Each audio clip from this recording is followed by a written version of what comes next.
There are a lot of pivotal movie scenes that really require thespians to crank up the waterworks and send home the emotion of the moment. So how do these stars manage to trickle out those tears again and again with each take? Let's take a look at how some of Hollywood's finest make it happen.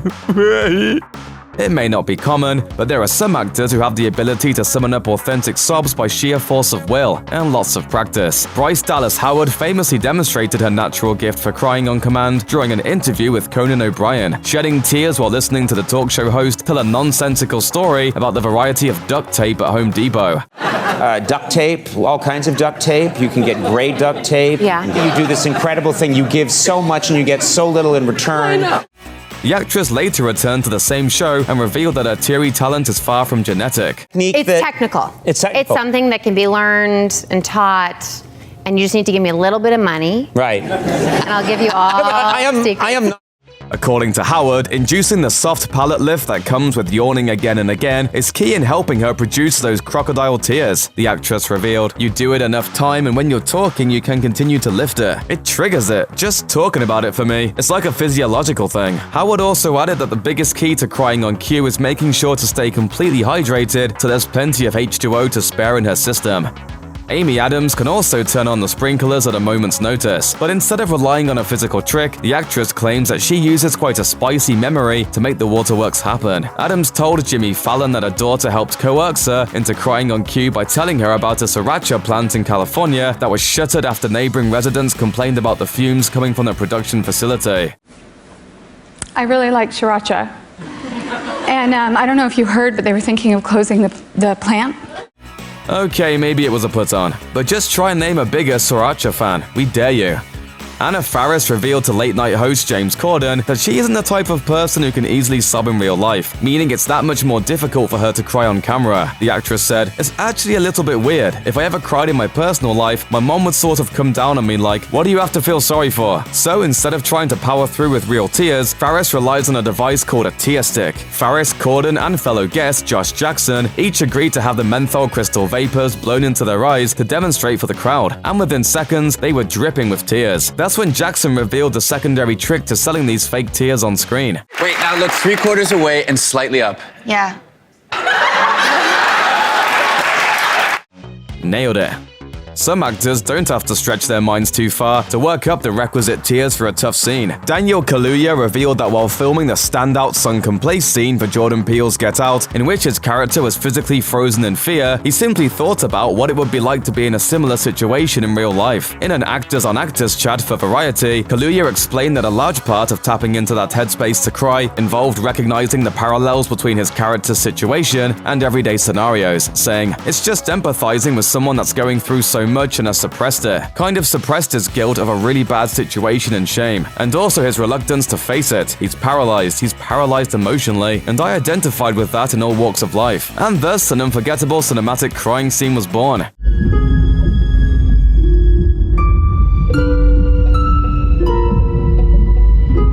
Now you're in the sunken place. Empathy is a valuable trait and certainly helpful in crying on cue. But if an actor has his or her own harrowing life experience to help bring the sad sobs to the set, it's even better. For one of his first films after his Harry Potter days, Daniel Radcliffe starred as the beat poet Allen Ginsberg in the biographical drama thriller Kill Your Darlings. The role required Radcliffe to shed a lot of tears, something that wasn't exactly easy for the actor to do. Radcliffe told the Vancouver Sun, "Unless you have that trick of being able to cry on cue, which some people can do, the more you try to force it, the more awkward and awful it becomes, as I have found. Unfortunately, there's no magic spell to summon tears." However, Radcliffe revealed that he revisited a helpful pointer from Gary Oldman to help him turn on the waterworks. The actor said his former on-screen godfather once told him, "Don't be afraid to use all your own stuff because they're only going to see it happening to the character." But you weren't going to tell me? We both know why you can't come. Radcliffe didn't share what memory did the trick exactly, but revealed that he did find some success with it, saying, "3 uncontrollable breaking down scenes later, there were these real raw tears. The first time that happens to you on a set full of people, even if you go in just as that character, at that moment, it is just you." Now that's a magical moment if we've ever heard one. Without a built-in trick or handy-dandy device to help bring on the waterworks, some actors just have to jump into an emotional scene feet first and hope their eyes catch up somewhere along the way. Oscar winner Jennifer Lawrence revealed that for one of her big crying scenes, she actually went through the bodily motions of mourning, and the tears happened to follow suit. The actress told MTV News, "I can definitely start sobbing and water comes. Sometimes. I don't have anything in my life that can instantly make me cry. It's mostly just a standard hold your eyes open, fake your way through it." Lawrence later elaborated that she needs to widen her eyes for a long time to make her method work, but that it's still her go-to for the gushy scenes. Considering how stacked her trophy shelf is right about now, whatever she's doing is obviously working just fine. Will Smith might have no trouble serving up serious drama now that he's such a seasoned film star, but back in his earliest days on The Fresh Prince of Bel-Air, Smith was still learning how to emote on camera. His starring sitcom role almost always relied on his skill for being suave and self-assured, but there was one important moment in the show's 4th season that required the actor to really dig deep. In the poignant episode, Will's father returns to his life and gives the teen hope that he might finally forge a bond with the man who's been MIA throughout his upbringing. However, he doesn't stick around for long, and Will delivers a heartbreaking monologue that facilitates between contempt, determination, and a lot of hurt. How come you don't want me, man?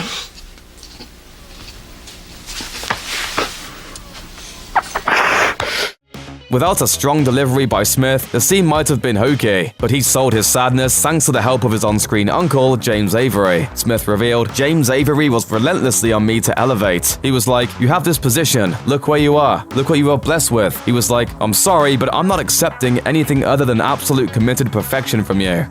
Hollywood history is filled with stories of filmmakers using near-torturous techniques to elicit an emotional response from their stars. Like when Alfred Hitchcock tormented Tippi Hedren on the set of The Birds to capture real fear, or when Stanley Kubrick made Shelley Duvall unwell with his harsh demands on the set of The Shining, and her condition conveniently aligned with her characters. I'm very confused. I just need a chance to think things over.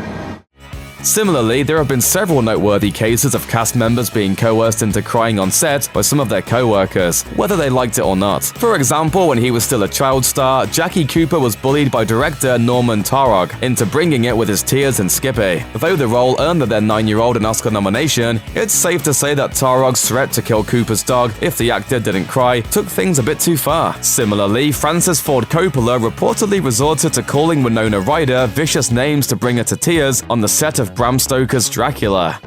There are some actors so talented that they simply don't have a need to turn to methods or manufacturing when they're called to be emotionally affected in a scene. In a surprise to no one, Meryl Streep, largely considered the greatest actress of our time, is one of those skilled few. In a discussion with the students at the University of Texas, Streep revealed that her process is simply to power through whatever challenge she faces, including bringing tears to the table even when she isn't actually in the mopey mood. The actress said, "The hardest thing to do is to do something when you don't feel it. It's weird and hard to do what isn't really happening and make it like it is, but we need actors. We need them to help us understand different emotions and realities, to console us, to let us know that we're not alone." In other words, whenever Streep needs to cry on screen, she simply remembers how important it is for Meryl Streep to cry on screen, and she gets her job done. That kind of gumption just can't be taught, so it's no wonder she's so many light years ahead of the rest.